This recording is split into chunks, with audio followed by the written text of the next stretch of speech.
Dirk Meyer, Goldschmied aus Meyerhöfen bei Isny, holt seinen wertvollsten Schatz aus dem Tresor. Ein kleines, handgeschriebenes Büchlein. Er hat es vor fast 20 Jahren für 70 D-Mark auf einem Frankfurter Flohmarkt erstanden. Das Buch stammt von dem Gürtler Alfons Noth aus Weilheim. Der schrieb darin vor rund 300 Jahren seine Rezepturen zur Feuervergoldung auf. Es veränderte Dirk Meyers Leben. Das hat bedeutet, dass ich über die Feuervergoldung hinaus eine Technik beherrsche, die momentan fast in Europa einzigartig ist. Weil das Wissen der alten Bronzes ist so verloren gegangen. Die Handwerkskunst von Gürtlern wie Alfons Noth erlebte im 18. Jahrhundert ihre Blütezeit.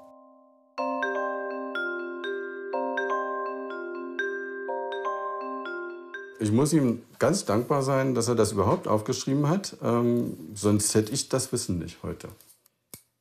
Dirk Meyer gewährt uns einen Einblick in die Feuervergoldung. Zuerst pulverisiert er Feingold. Er zeigt uns aber nur den ersten Arbeitsschritt. Der Rest ist sein Betriebsgeheimnis. Wie viel wird er davon lüften? In seiner Werkstatt hat er sich eine Abzugshaube gebaut, denn nun muss er mit giftigem Quecksilber weiterarbeiten.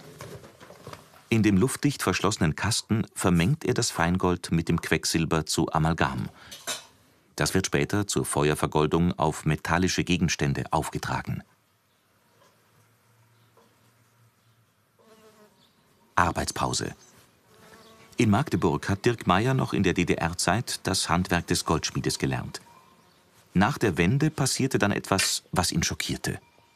Also ich hatte eine Goldschmiede gehabt mit Ladengeschäft und wurde in meiner Zeit, also in der 20-jährigen Zeit, 8-mal überfallen.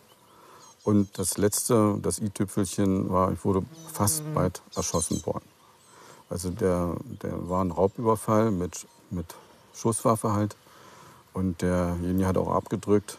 Und die Kugel ist hier fast durch ein Hemd durchgeflogen. Und dann habe ich gesagt, jetzt ist Schluss. Und habe mich dann praktisch zurückgezogen in eine Werkstatt. So kam er nach Meyerhöfen. Und hier geht es nun mit der Feuervergoldung einer metallenen Verzierung weiter. Das Amalgam wird aufgetragen. Dann wird Dirk Meyer zum Alchemisten. Mit einer Gasflamme verdampft er das Quecksilber aus dem Amalgam. Goldfieber ergreift ihn, jedes Mal wieder. Gepackt hat mich das, als ich dieses Buch in die Hände bekommen habe und das Feeling, das auszuprobieren, was nun da drin steht. Und wenn man sich dann immer mehr mit dieser Technik beschäftigt, lässt das einen nicht mehr los. Nachdem das Quecksilber verdampft ist, geht das pulverisierte Feingold sofort eine Verbindung mit dem metallenen Untergrund ein. So werden etwa 4 Schichten Gold aufgetragen. Die Königshäuser Europas geben sich mittlerweile bei Dirk Meyer die Klinke in die Hand, wenn sie etwa ihre Prunkkutschen restaurieren. Die Holländer zum Beispiel. Im Dezember vorigen Jahres hat mich die Königsfamilie direkt eingeladen und ich habe dann die ehemalige Königin Beatrix persönlich getroffen. Die hat sich praktisch bei mir, auch auf Deutsch, über die schöne Arbeit bedankt. Das war natürlich ein Highlight. Ich hätte mir das nie träumen lassen, dass ich mal so weit komme. Das Wappen für den Sultan von Oman musste er ebenso feuervergolden wie die Felgen für dessen Auto. Und dann zeigt uns Dirk Meyer noch sein größtes Geheimnis, das er dem Büchlein, dem Flohmarktfund, verdankt. Ganz zum Schluss kommt das Färben der Feuervergoldung. Wir haben hier das Teil und hier haben wir 3 verschiedene Farben. Das ist die französische, sieht aus wie Wasser. Hier haben wir die deutsche, das ist ein bisschen blau.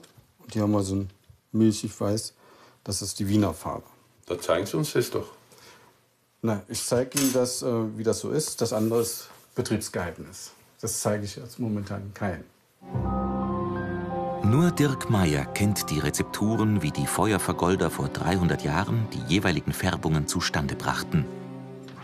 Die hütet er deshalb wie seinen Augapfel. Sie verschaffen ihm ja den Zutritt zu den gekrönten Häuptern. Die Queen hat auch schon anfragen lassen.